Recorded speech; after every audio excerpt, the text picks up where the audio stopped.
आज का टॉपिक है प्रकाश का व्यतिकरण, इंटरफेरेंस ऑफ लाइट।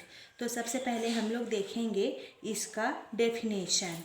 तो इसका डेफिनेशन होता है जब लगभग समान आयाम और समान आवृत्ति की दो प्रकाश तरंगे, समान आयाम और समान आवृत्ति कहने का मतलब है अगर कोई कण क्या है तरंग के रूप में गति कर रही है तो उसको हम लोग इस रूप में क्या कहते हैं, तरंग के रूप में गति कर रहा है। और यहाँ पर क्या होती है, इसकी अधिकतम लंबाई को कहा जाता है आयाम। ठीक। और आवृत्ति कहने का मतलब है एक चक्र पूर्ण करने, जो चक्कर पूर्ण करता है उसको कहते हैं आवृत्ति। तो जब लगभग समान आयाम और समान आवृत्ति कि दो प्रकाश तरंगे एक ही दिशा में, इसकी दिशा इस ओर है, एक ही दिशा में गमन करती है तो उनके अध्यारोपण के कारण आयाम में परिवर्तन हो जाने से, ठीक, दो या दो से अधिक प्रकाश तरंगे, ये एक प्रकाश तरंग है, ये दूसरा प्रकाश तरंग, ये तीसरा प्रकाश तरंग, तो यहाँ पर ये क्या हो जाती है, अध्यारोपित हो रही है। तो इनके अध्यारोपण के कारण क्या होता है, ये जो आयाम है इसमें परिवर्तन हो जाने से माध्यम के भिन्न भिन्न बिंदुओं पर प्रकाश की तीव्रता भी क्या हो जा रही है, भिन्न भिन्न होती है। अर्थात प्रकाश की तीव्रता में क्या होता है, परिवर्तन होता है। तो इस परिघटना को कहा जाता है प्रकाश का व्यतिकरण। ठीक। अब प्रकाश के व्यतिकरण के लिए निम्न तथ्य होने चाहिए कि अधिकतम तीव्रता वाले बिंदुओं पर प्रकाश की कुल तीव्रता प्रत्येक प्रकाश तरंग की तीव्रता के योगफल से अधिक होती है। और दूसरा होता है न्यूनतम तीव्रता वाले बिंदुओं पर प्रकाश की कुल तीव्रता प्रत्येक प्रकाश तरंग की तीव्रता के अंतर से कम होती है। और जो प्रकाश की तीव्रता है वो आयाम के वर्ग के अनुक्रमानुपाती होती है।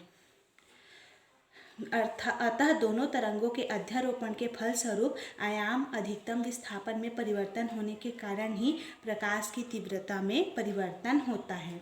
और चौथा है व्यतिकरण में प्रकाश ऊर्जा का असमान वितरण होता है, विनाश नहीं होता है। पांचवा कारण है व्यतिकरण अनुदैर्ध्य और अनुप्रस्थ दोनों प्रकार की तरंगों में होता है। और छठवां है प्रकाश के व्यतिकरण संबंधी प्रयोग सर्वप्रथम टॉमस यंग ने सन 1801 में किया था। ठीक। आगे हम लोग देखेंगे व्यतिकरण के प्रकार। तो ये जो हमारा व्यतिकरण है ये दो प्रकार का होता है। पहला होता है संपोषी व्यतिकरण, इसको इंग्लिश में कहा जाता है कंस्ट्रक्टिव इंटरफेरेंस। और दूसरा होता है विनाशी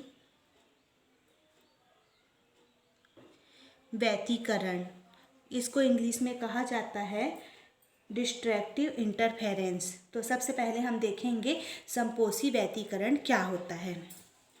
ठीक। तो जब दो प्रकाश तरंगों के व्यतिकरण के कारण प्रकाश की तीव्रता अधिकतम होती है तो इस प्रकार के व्यतिकरण को हम लोग संपोषी व्यतिकरण कहते हैं। जैसे मान लेते हैं कोई प्रकाश तरंग इस भांति एक ही दिशा में गति कर रहा है,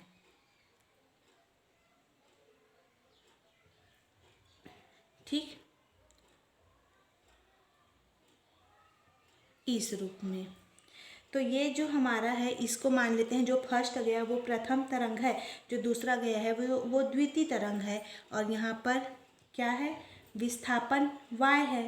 ठीक। तो यहाँ पर क्या हो रहा है, जब दो प्रकाश तरंगे, ये जो दोनों प्रकाश तरंग है व्यतिकरण के कारण प्रकाश की तीव्रता में अधिकतम होता है, मतलब इसकी तीव्रता क्या होते जा रही है, अधिकतम होते जा रही है। इसको कहा जाता है संपोषी व्यतिकरण। यह स्थिति उस समय निर्मित होती है जब दोनों तरंगे समान कला में मिलती है, अर्थात दोनों तरंगों के श्रृंग और गर्त एक साथ पड़ते हैं। ऊपर वाले को श्रृंग और नीचे वाले को क्या कहा जाता है, गर्त। ठीक। और दूसरा देखते हैं विनाशी व्यतिकरण क्या होता है। तो जब दो प्रकाश तरंगें के व्यतिकरण के कारण प्रकाश की तीव्रता अर्थात जो आयाम है वो न्यूनतम होती है तो इस प्रकार के व्यतिकरण को हम लोग विनाशी व्यतिकरण कहते हैं। जैसे मान लेते हैं ये प्रथम तरंग है और ये जो है हमारा द्वितीय तरंग है, तो यहाँ पर इसका आयाम क्या होता है, न्यूनतम होता है, तो इसको कहा जाता है विनाशी व्यतिकरण। और यह स्थिति उस समय उत्पन्न होती है जबकि दोनों तरंगें विपरीत कला में होती है। ठीक विपरीत कला, ये ऊपर में है और ये नीचे में, ऊपर वाला पॉजिटिव नीचे वाला नेगेटिव, अर्थात पहली तरंग का श्रृंग और दूसरी तरंग के गर्त या फिर पहली तरंग का गर्त और दूसरी तरंग की श्रृंग पर पड़ता है। तो ये था हमारा क्या बोलते हैं व्यतिकरण का प्रकार। और ये जो ग्राफ है किसके मध्य बनता है, विस्थापन और समय के मध्य।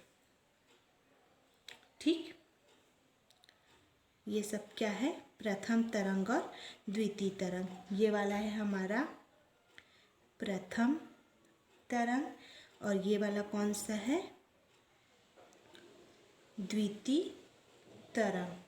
ठीक, और यहाँ पर हम लोग क्या देखते हैं कि जो इसका आयाम है वो क्या होता है, न्यूनतम होता है। यहाँ पर से हम लोग क्या निकालते हैं, इसका परिणामी तरंग मतलब आयाम न्यूनतम।